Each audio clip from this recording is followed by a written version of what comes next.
आज मैं बोल ही रही थी जगन्नाथ भगवान से कि भगवान इतनी कृपा करना कि आपकी स्टोरी सुन के हमारी थोड़ी-सी भक्ति फिर से लेवल में आ जाए क्योंकि मेरा अभी मन थोड़ा-सा नहीं लग रहा है और बहुत अच्छा लगा सच में।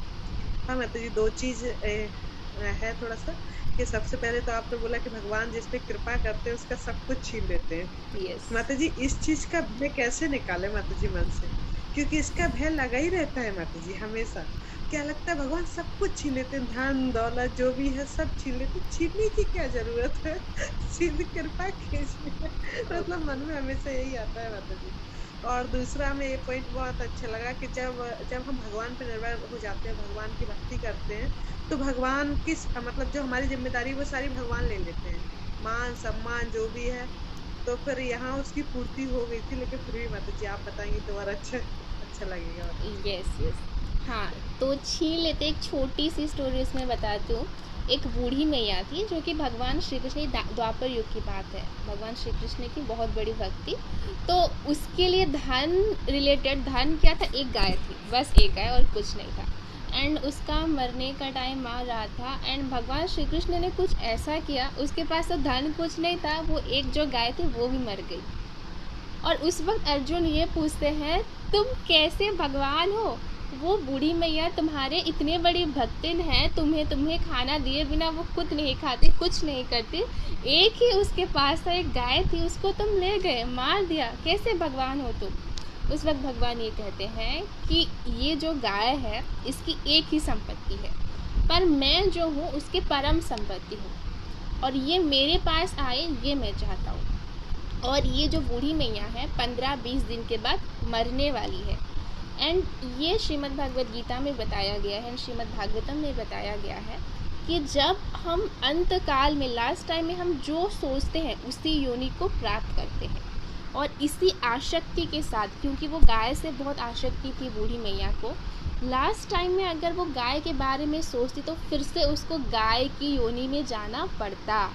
पर मुझे अपने भक्तों से विरह बिल्कुल भी स्वीकार नहीं है, मैं उसको अपने पास लाना चाहता हूँ, इसीलिए मैं चाहता हूँ कि वो अंत टाइम में मेरा नाम ले और मेरे धाम को आए।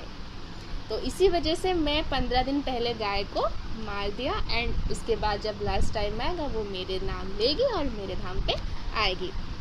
तो हमें एक्चुअली सच में पता नहीं होता कि भगवान हमें लेकर क्या प्लानिंग करते हैं एंड हम सर फोड़ने लगते हैं, क्योंकि हम यहाँ पे क्या बोलते हैं, मटेरियल वर्ल्ड में ऐसा नहीं है कि हम पूरी तरह से प्योर है, हमारे दिमाग में डिज़ायर नहीं आएगी करने की, आएगी, ऐसा नहीं है, पूरी तरह से मार नहीं सकते पर कम ज़रूर कर सकते हैं।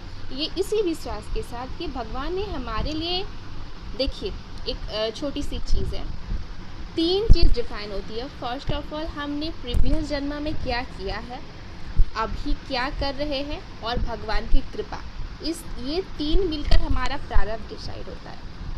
हम अगर अपनी भक्ति ठीक से कर रहे हैं, भक्ति मतलब हमारा जितना मिनिमम है, 16 माला जप, ब्रह्म मुहूर्त में मंगला आरती, 4 बजे उठकर सब नियम करना, श्रवणम कीर्तनम, नवधा भक्ति को अगर हम फॉलो कर रहे हैं, देन हमें पूरी तरह से निश्चिंत होना चाहिए, पूरी तरह से निश्चिंत। अभी अगर हमारे पास सब कुछ है, दैट मीन्स हम उतने कैपेबल नहीं हैं, मतलब हमें वो कैपेसिटी नहीं है कि भगवान हमें अपनी शुद्ध भक्त बनाए।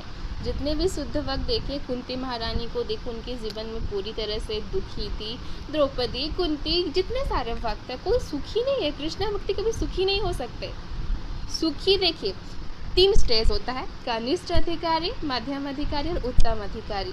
कनिष्ठ अधिकारी का तो 2 स्टेज आ जाता है, जब हम मध्यम अधिकारी होते हैं तब हमारे पास होता है धन संपत्ति वगैरह, दैट्स फाइन। पर जब हम उत्तम अधिकारी के स्टेज में आते हैं तो हम सब कुछ हमें खोना ही पड़ता है, क्योंकि ये आसक्ति जो है, हमारे पास अगर सब कुछ रहेगा तो फिर हमें उसको ज़्यादा पाने का मन करेगा। फॉर एग्ज़ाम्पल, अगर यहाँ पे कोई मैरिड माता जी है, या फिर उनको अपनी पति से ज़्यादा आसक्ति है, या फिर मेरे जैसे अनमैरिड हैं, जॉब से ज़्यादा आसक्ति है, स्टडी से ज़्यादा आसक्ति है, तो ये आसक्ति अगर रहेगा ना, कृष्णा से वो ध्यान भटका देगा।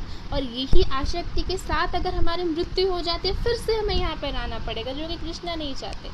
हम कृष्णा से दूरी स्वीकार कर सकते हैं, पर कृष्णा हमसे दूरी नहीं स्वीकार करेंगे अगर हम उनके शुद्ध भक्त हैं। तो इसीलिए वो हमें परमानेंट खुशियाँ देना चाहते हैं, इसीलिए टेम्पररी खुशियाँ को हमसे छीन लेते हैं जब वो हमें उस लायक समझ लेते हैं।